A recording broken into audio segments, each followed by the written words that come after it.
Is there anybody there?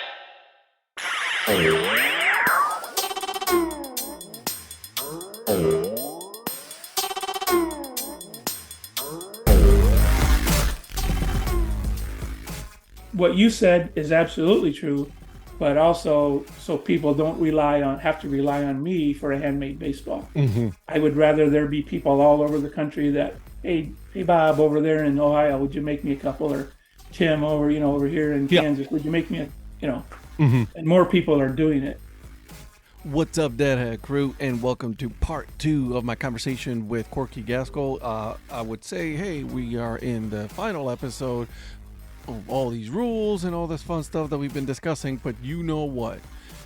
Baseball got too many rules, and we just can't go and cover it in just 2 episodes. It's going to be like, I don't know, a whole series.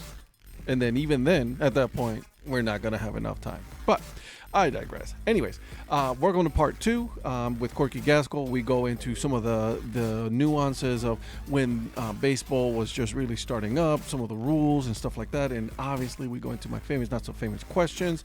Had a lot of fun with Corky. We also talked about his YouTube videos that he made on how to make the lemon peel baseball. That's right. He has a whole series. It's pretty cool. But I'll let him talk about it. And I did purchase 2 of the baseballs, so you guys gotta see them. And then, without further ado, guys, I'll give you the episode. All right. Any other rules or anything as far as like that would be a little bit different, or is that pretty much the standard? I mean, obviously hitting, running to first, second, and third. The distancings are still the same as far as bases are concerned, correct? Yeah, the bases are 90 feet. The pitcher is only 45 feet away. Mm-hmm. And in 18 up until 1864, he has just one line that he has to stay behind. He could pitch it from second base if he wants. He's behind the line. He can go back as far as he wants. Gotcha. In 1864, they added a second line that was only 3 feet behind the first one. So now you have this very limited space to work with. And you can't start outside of it. You can't finish outside of it. And the reason they did that was the pitchers got pretty good at throwing it fast. Mm-hmm. And they had to figure out a way to kind of slow that down a little bit. That was one of the reasons. And so, that's kind of a change in the game. The pitcher is quite a bit closer. But yeah, otherwise it's nine fielders, same spots: pitcher, catcher, first, second, third, short, left, center, right. 3 outs per side per half inning. Now the 9-inning thing is slightly different in that there's no home team. So let me just start with that. There's no home team. Okay. It was a coin toss. Okay. If we're playing at my field and the other team wins the toss, they want to bat last. They're going to bat last, right? They're going to say we're the home team. We're considered home. Yeah, so let's just say I'm the home team, and we get into the 9th inning. We're ahead 15-2. Yeah. And the other team goes 1, 2, 3. It's now bottom of the 9th. We're ahead 15-2. We still bat. So they played the full 9 innings. So both teams had equal chances at bats. Huh. And it wasn't a in your face kind of thing. The other team understood it. Everyone gets the chance to play. And that team with 15 runs might score 5 runs. Yeah. And they didn't care. It's like, okay, fine. We played more baseball. Yeah. At that point, it was like, hey, give me as much baseball as possible. It gets me away from my errands and all my real life. So let's go ahead and keep playing some more. Yeah. And so that's one of the rules that tend to get bent a lot in our vintage game. Now keep in mind, in the 1860s and even 1870, they played one game. Right. Okay. And they were done. Where in the vintage community, we usually have 2 or 3 teams show up. And even if it's 2, we play a doubleheader. If it's 3, you got a game, you got a game kind of thing.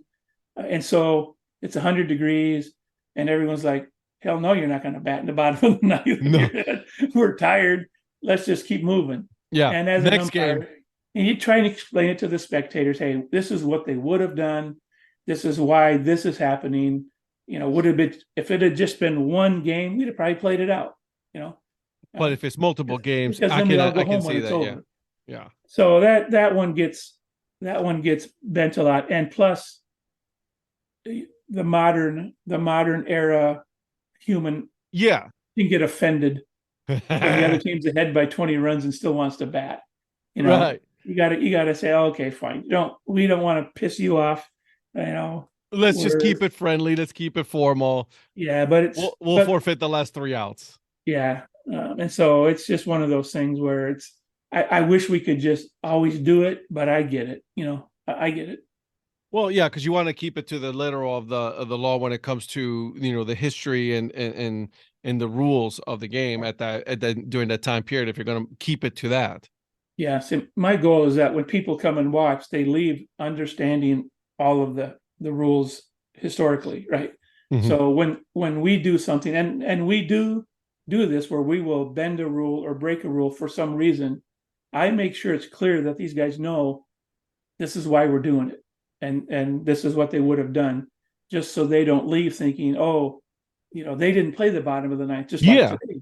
yeah, That's not true. I want them to know what this is would have why. happened. Yeah, Yeah. and I guess there's that why not? I mean, listen, it's you like you said, you're off 10, 15 runs.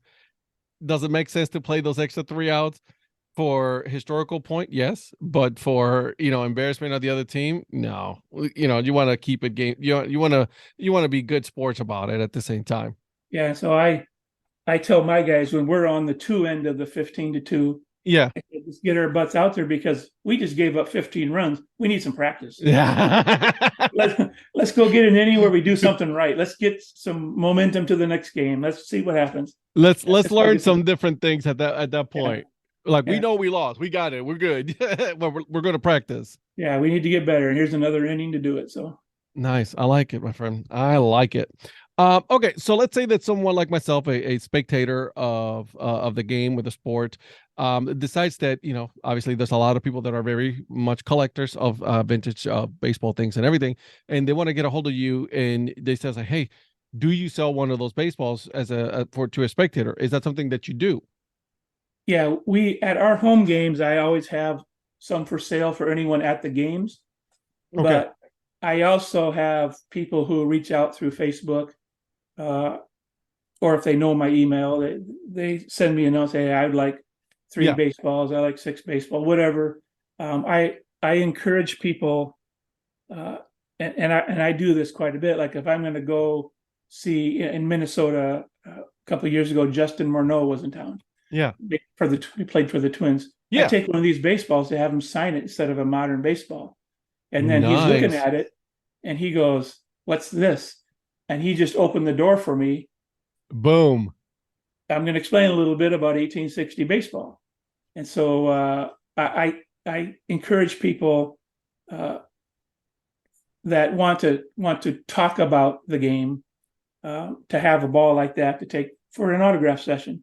Some Mhm. people just put it on the mantle in their house and say, "Hey, this is a replica from the 1860s." Oh, we're Uh, going to talk offline because I want to get one for my display here that I have because that's definitely a cool piece to talk about as far as a baseball. Like, I mean, I got regular baseballs all over this room, right? But not a vintage baseball. So, and that's a cool piece. That's a good talking point. yeah, yeah, and so the answer is yes. If anybody that reaches out to me, whether they want to buy one or six or 12, Yep. and the only thing I ask is that if you're using them for gameplay, I need to know what year you're playing Mhm. because the ball is different for each of those years. Um, if it's just going to go on your mantle, then I'll ask you: do you want a white one? Do you want a brown one? Do you want a tan one? I've got different colors Yeah. that I can make. The darker colored ones are more historically accurate for the early years. Yep. They just suck when you're playing. Especially if you got like a grove of trees behind you. All of a sudden, you can't find a It's like baseball. I heard the crack, and you're looking around. Where's the ball? And so I actually took it to an event in Michigan and had a couple teams who were willing. It was just kind of a practice game Yeah. to try it out. And after the third inning, they said, "It's a great ball, give us a white one. So let's play with the white one because I don't want Yeah. to get a concussion out of this thing. Yeah. And so the white is not historically accurate for the early years, but if you're playing uh, late 60s into the 70s, I can kind of make a case for it. And so the backstory there is the leather was still dark, but they had discovered that if you use alum on the leather, it would strengthen the leather, but it would also lighten it in color. Uh-huh. So that's what they were doing back in the day before uh, they had ways to color the leather, was they use alum and then just rub it on the leather to lighten it up. And Nice. so I just tell people, tell them you rubbed the alum on it and that made it a lighter color. Boom, done. I like We're done. that. We don't have to talk about it anymore. It's all over. Let's go. Yeah. That's pretty cool. All right, my friend, Corey, is there anything else that I have not asked you or anything else that you want to share? Because obviously I'm all for this. But is there anything, the floor is yours, my friend. Yeah. So for people that are watching that are curious about the rules, what the rules looked like, how they were written, I'm gonna verbally give you a website. Yeah. It's VBBA, Vintage Baseball Association. So it's VBBA.org, O-R-G. Yep. And then /rules, RULES dash and dash customs. Yep. And on that page, you can look at all the different years that we have and our group's interpretation of what those rules meant. So the language of the 1860s is not the same as the language of today. And so when there's instances where if you just read the rule and you go, I'm not quite sure what they meant, then we go to the documentation of the write-ups of the newspapers where they talked about these things and find instances where, aha, this is what they meant because here's what they're doing in that situation. Gotcha. So we provide the interpretation based on that with under each of the rules of the day from that, so you can understand what it is that means if it doesn't make sense. Some are very clear, they're Right. hard to misinterpret, but others you kind of need game accounts to kind of make heads or tails of what they were trying to do there. I got So that's a good site to use to find those rules. But I'll also and I can share with you offline my email if you want to share it with people that want to just reach out. Hey, I got a question. Sure, absolutely. I saw that. What does that mean? And I'm happy to help. And I'm gonna put the website on the show notes so that way people are able to follow it, because you guys have a Facebook page, Twitter, Instagram, and then also a YouTube channel as well. So I'll make sure that this website, we'll set it up for everybody to go and take a look at it. So that was pretty cool to see, because I think there's even a game on the YouTube channel that they can go ahead and watch.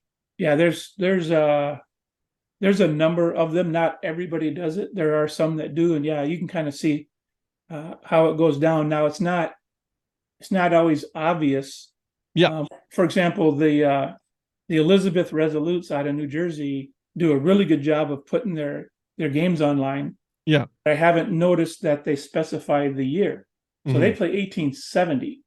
Okay. Now the rule set's closer to the modern game because every year we progress, we get closer to the modern game. And so you may say, hey, that ball was caught on a bounce. What happened? Why wasn't he out? Well, it's 1870.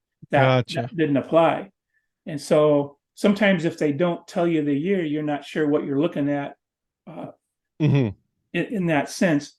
But again, you can always pop a question on the page, say, hey, what year is this? What's going on? And most of those guys will respond to you accordingly.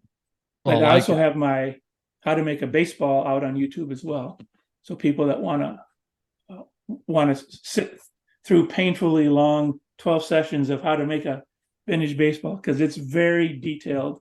It almost has to be in order to pull it off.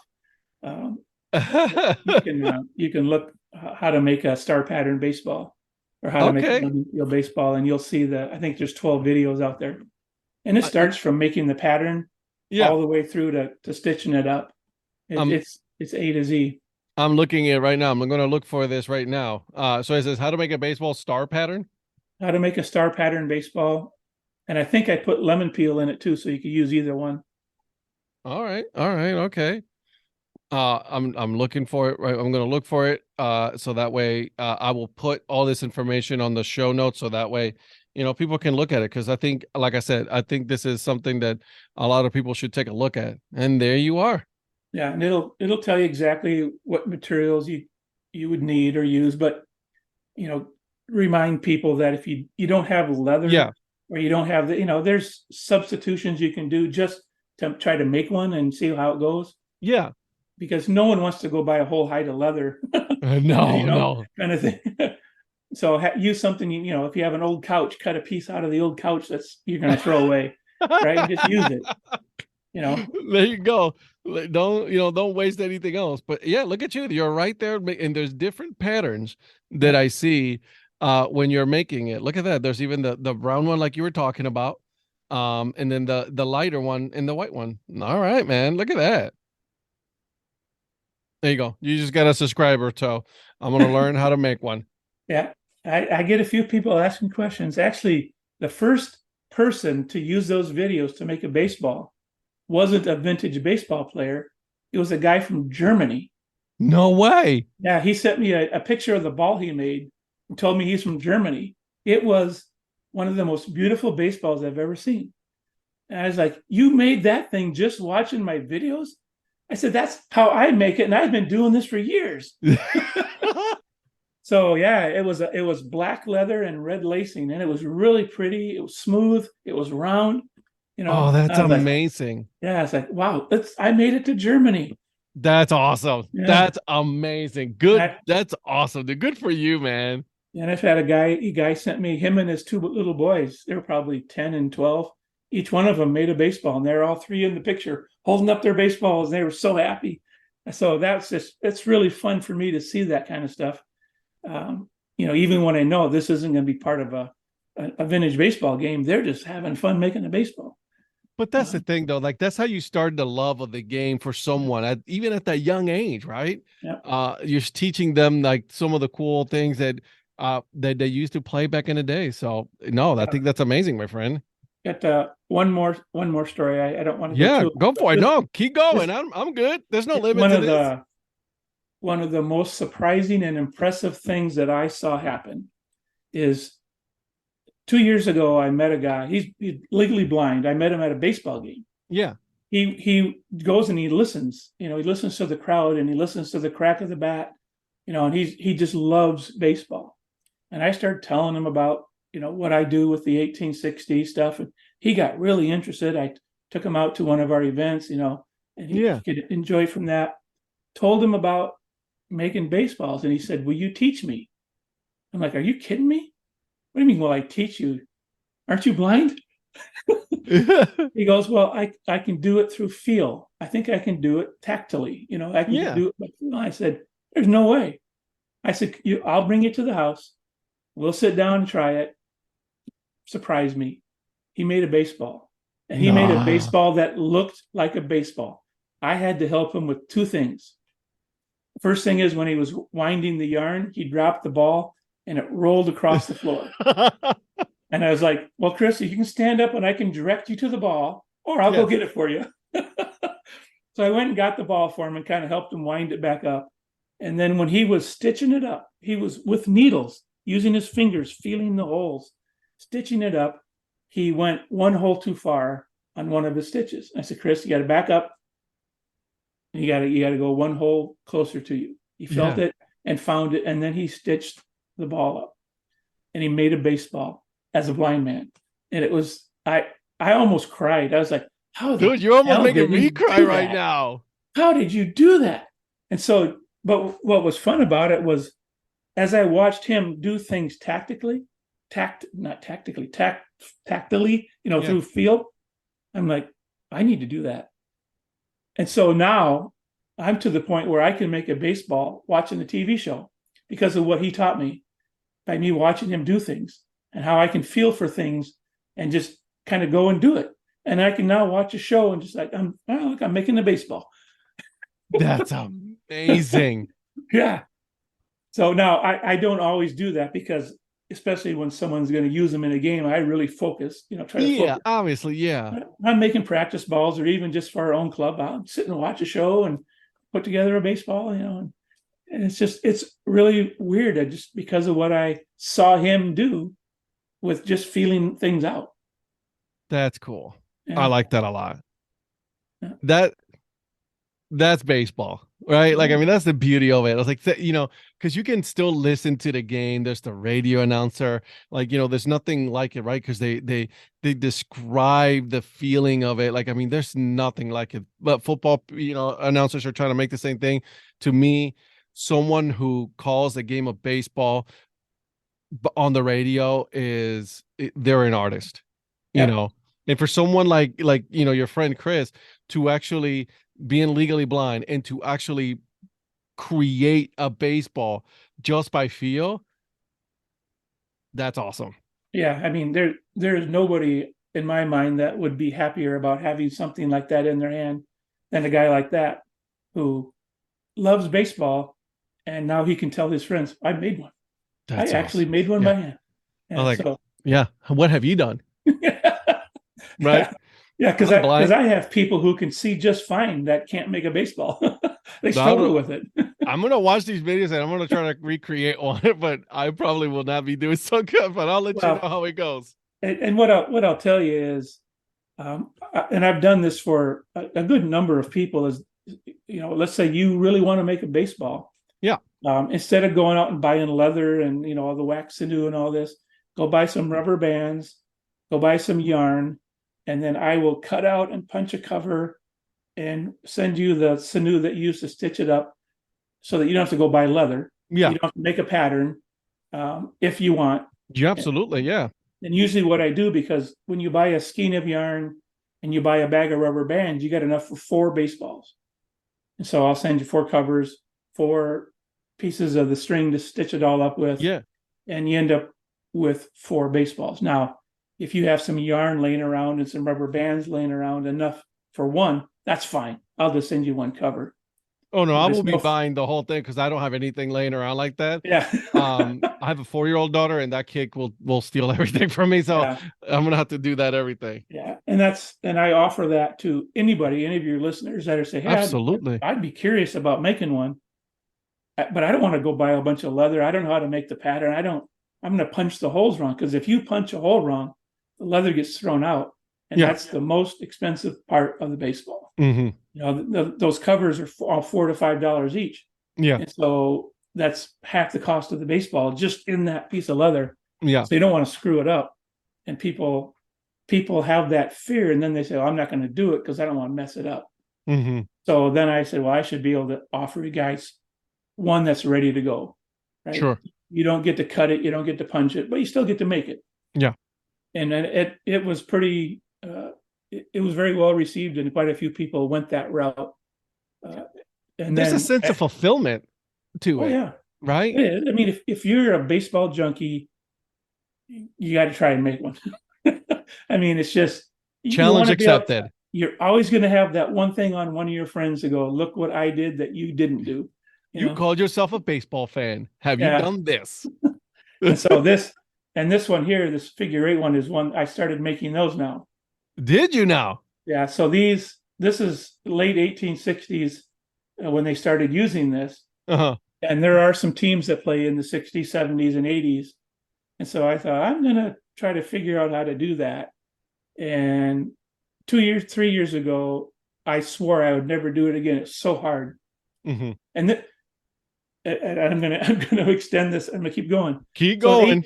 1858, roughly, the figure 8 pattern was invented. Yeah. But you never saw that baseball until late 1860s. And I was like, I wonder why that is. And then I tried to make one. And I said, now I know why that is. Yeah, no one wants to make it. So with this style ball, this lemon peel ball, it's one piece of leather. And if you don't cut it exactly on the lines just right, it'll still fold up, it'll still stitch together. You can make a baseball. Yeah. No issues. With 2 pieces of leather that got to come together, they got to be cut exactly the same. They got to be punched exactly the same or it won't come together. Interesting. And so my theory that I presented in my presentation at Cooperstown was the reason that didn't get done is no one had the ability or the wherewithal or the thought of making some type of a punch where they could punch the leather and cut the holes at the same time, and so everything was exactly the same. Yeah, everything was uniform. Yeah, because when I'm cutting these things with scissors by hand, 99.9% of the time, those two things are not going to match up exactly. Mm-hmm. So it's really, really hard. Now I tried so hard. The one I just showed you is actually pretty good. Yeah. It's not what I would try to sell. It's not to that point yet. But it looked pretty good. It feels good. But I got to figure out a way to make those cuts so exactly the same in order to pull it off. And so those I'm not going to like sell by the dozens. Yeah. It'll take me a month to make a dozen. But I do have some clubs that play overhand baseball. The overhand pitching started in 1884, something we didn't talk about. That's right. Okay. Yeah. So overhand, that you went from underhand to overhand in 1884. Well, yeah, I went from underhand to pitchers started cheating a little submarine-ish, a little sidearm. And then finally in 84, they said, look, you guys are not going to stop trying to cheat. You throw it however you want. Right. So they didn't just go overhand. They just said, we don't care. Yeah. Underhand, overhand, whatever you want to do in 84. And so we have teams that play in those eras. Mm-hmm. So once I get one where I'm really, really comfortable, I want to send it to them and just say, use it in a game. I want to know what happens. Yeah. I'm curious. But don't ask me to just make a dozen of them. I just in my mind, did I do it? Did I make a ball that'll play in that era with a figure eight pattern? So that's amazing. Yeah. And you're teaching other people how to do it, so that way the tradition continues, with baseball making, which is that's the best and also part. If I keep making 200 baseballs a year, I'm going to have arthritis set in pretty quick too. I'm not a young man, and so it's what you said is absolutely true, but also so people don't have to rely on me for a handmade baseball. Mm-hmm. I would rather there be people all over the country that, hey Bob over there in Ohio, would you make me a couple? Or Tim over here in Kansas, would you make me mm-hmm. And more people are doing it. Or my team now in Michigan, I got a guy. My team here in Pennsylvania, I got a guy. So they make them for their own teams, and then other teams see that and go, "Oh, can I get a couple?" Yeah, and it continues to expand. That's awesome. I love it, and it's just spreading the game. That's one fan at a time. Yep. So, but yeah, I will definitely make sure that I'll put your YouTube link so that way everybody knows how to learn how to make a baseball by hand. Your information so that way everybody knows how to get a hold of you in case they want to get some of those baseballs, so that way they can start doing it themselves. And then the website as well, so that way they can learn the rules of old time baseball. Because that's amazing. That's amazing. Vintage baseball. So that's awesome. I love that. All right, my friend, are you ready? I'm ready. Here we go. This is the hardest part of the whole interview. I'm going to give you a soft toss here. When you go to a baseball game, right? What's your favorite team? Your favorite baseball team? Major League Boston Red Sox. Boston Red Sox. I did not hear that as a Cleveland Guardians fan. So you go to a Red Sox game. What is your food and drink of choice, my friend? Yeah, well, I am more of a traditionalist when it comes to baseball, so I'm getting a hot dog and a beer. Good man. That is the right answer. Hot dog and a beer. That's right. Okay. Are you one that believes in ketchup on the hot dog or just mustard? I do ketchup and mustard. I do both. Good man. And again, you're batting 1,000 in my book right now. All right. What is the most interesting place you've ever been to? I would say I'm gonna focus on my baseball travels, and I'm gonna say Gettysburg, Pennsylvania. They host a vintage baseball festival out there that's played actually on the grounds where there was a battle during the Civil War, which is Oh, the era that we're playing. And so it wasn't that it was the most beautiful sight, but it was so historic. Just you're standing there like I'm playing where these guys were shooting at each other, right? And when you yeah. watch, if you've ever seen the movie Gettysburg, in that scene, Great movie. there's a red barn out in this field. That's there still. When you're playing baseball, that barn is still there. So that from the baseball standpoint, vintage baseball standpoint, that was a very unique and humbling experience. From regular travels, I'm going to say Glacier National Park as a kid when I got to go on. They have these rides where you're Yeah. in. It's like a army tank kind of thing, Mhm. and they take you out and hang you over the edge of the glacier and then spin that thing around. And it's, you wet your pants and then you get turned around and like, holy, what the? So as a kid, it's like, you're scared to death and then you're done. Go, can we do it again? Yeah. Go You on, know? go again, go But again. it's just the idea that those trips, our family trips when I was young, those were always really fun. And I just always remember that event at Glacier National Park. Does the event at the Gettysburg still go on, that vintage baseball? Yeah, it's an annual thing. It's the third weekend in July. Oh, nice. Yeah, and if you're interested in ever going up, just reach out and I'll get you the exact dates and times and stuff. Yeah, absolutely. Absolutely. All right. If let's stick with the theme of baseball here, right? Let's say that you have the ability to bring one dead player back for one night to have dinner and hang out, to talk, have a conversation with. Who would be your choice as a player to bring back for that one night? That's an easy one. That would be Daniel Lucius Doc Adams. Doc Adams, what I consider the father of baseball. Okay. Now, we didn't talk about this. If I were to say to you, who invented baseball, would you provide me with an answer or a guess? Everybody wants to say, Abner Doubleday, that like who created the game of baseball. Right, I'm pretty assured that that was not the case. right. That's Uh, that's a myth. And exactly. it's a huge. You could do a 2-hour podcast on On just that that alone, topic, yeah. right? But the game was not invented; it developed over time. And one of the key people, not the key, no one is the father of baseball, but Right. one There's of the key many people iterations of it. Yeah. that got me started because he made baseballs. He was the captain of his club. He was part of the rules committee. All these things that I'm trying to do, I'm doing because of Doc Adams. Hmm. What Doc Adams did back in that era. So that's very easy because there's a lot of things we can clear up with the rules committee if I could just sit down and talk to him. What did you mean by this? Can we talk about this, because there's a lot of confusion around here, man.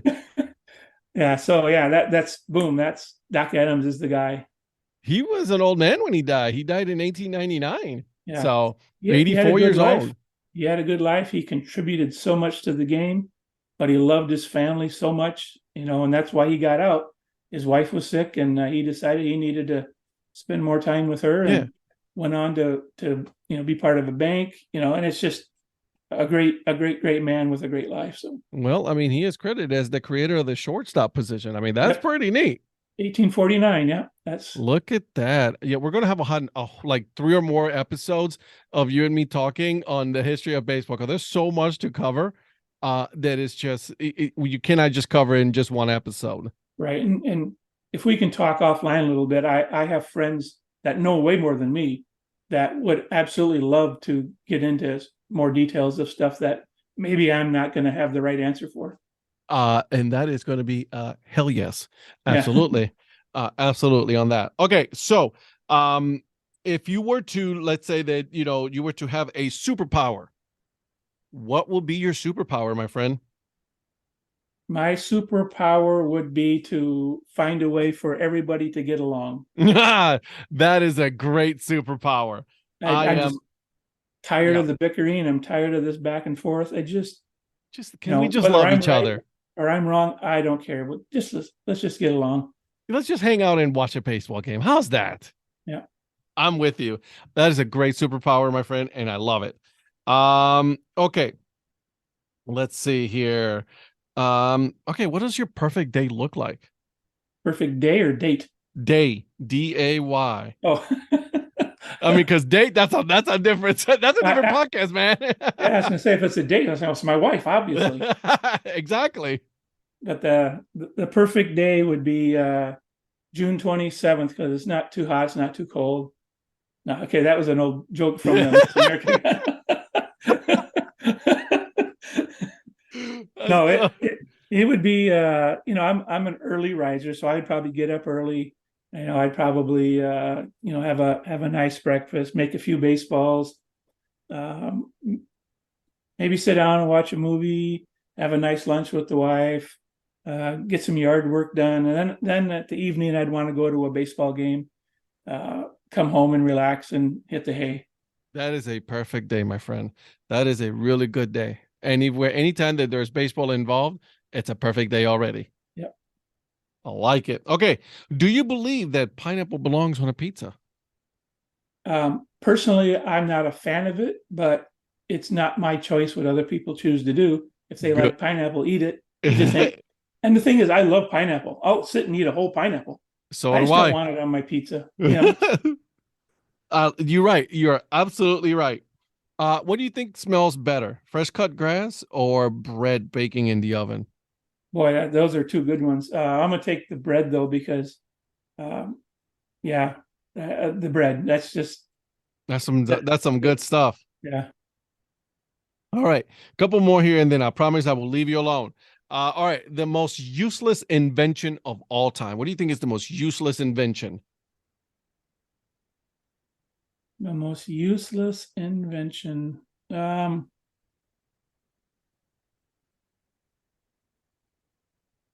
boy, what is something that I never use? How about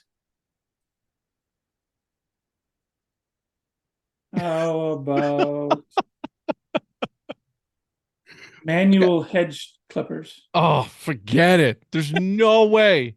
Man, those things suck. God. They stick too much in this. Yeah, there's Yeah, I just just no, yeah. no, get him out. That's why they made, yeah, I'm with you there. That's a good one. All right, here we go. Uh what is your spirit animal? My spirit animal. I'm based on what I've had people think of me. I'm going to probably say the jackass.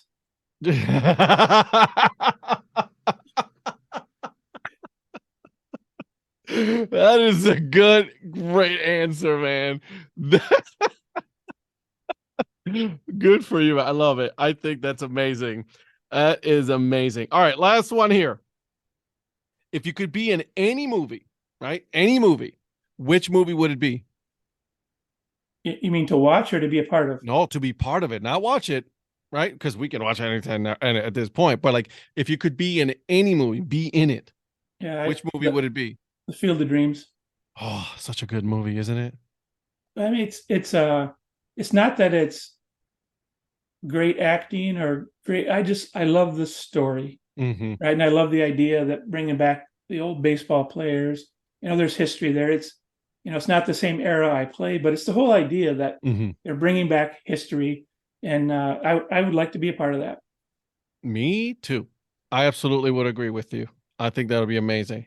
Uh, Corky, thank you so much for doing this. We're gonna have you back on because obviously I want to cover a lot more of the history of the game, and then we'll talk offline of other people. But I will also put all of this information so that way people can follow not just you, but they can follow the Vintage Baseball Association, their website, and all of that. So and also your YouTube channel, so that way they can learn how to make a baseball. My friend, thank Perfect. you so much for this. You're welcome. I enjoy this. I'll do this every night. Yeah, let's do You it know, again. Absolutely. I host what I call a baseball Zoom on Tuesday nights, where I get vintage ball players, from all over the country. Yeah. We just do this. We just sit around and BS.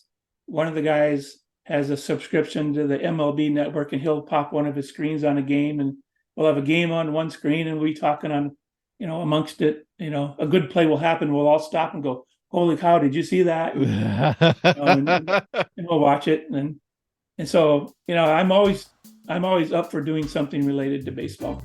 That is it's a great answer, my friend. Great answer, and thank you so much again. And then everybody, if you want to make it baseball, this is the man to get a hold of for that. So we'll make sure to put all the information in. We'll see you around, my friend. Thank you very much, Ed. I hope you guys enjoyed that episode with Corky. The rules were pretty cool, right? Like, I mean, there's a lot of things that about the game of baseball that we didn't know, or we did know, we just forgot about it, or you were like, man, this is some crazy rules. Like, right, the one catch, like you let it drop on the ground and you catch it. Crazy, right? Anyways, make sure you guys are following him. He has a YouTube channel. I will put the link on it so that way you guys can learn how to make a baseball yourself, right? All by hand. He teaches you step by step on how to do it. If you get a hold of him, he will let you know what you need and he will send it to you. It is the Lemon Peel Baseball, so it's pretty cool stuff. Okay. Also, make sure you guys are following me. I am on Instagram, on Facebook, Twitter, and even the new Threads. Yeah, I started an account there as well. Make sure you guys are following the podcast. Give it 5 stars, thumbs up, subscribe, rate it, all that stuff. Okay. Without you, I wouldn't be able to do this. I love doing this, so thank you for everything that you guys have done to support the podcast. Now, finally, let's get you to the dad joke of the episode, and here it is. Why don't matches play baseball? 1 strike and you're out. All right. I'll see myself out, guys. And until then, keep on grinding and always support the minor leagues. See ya.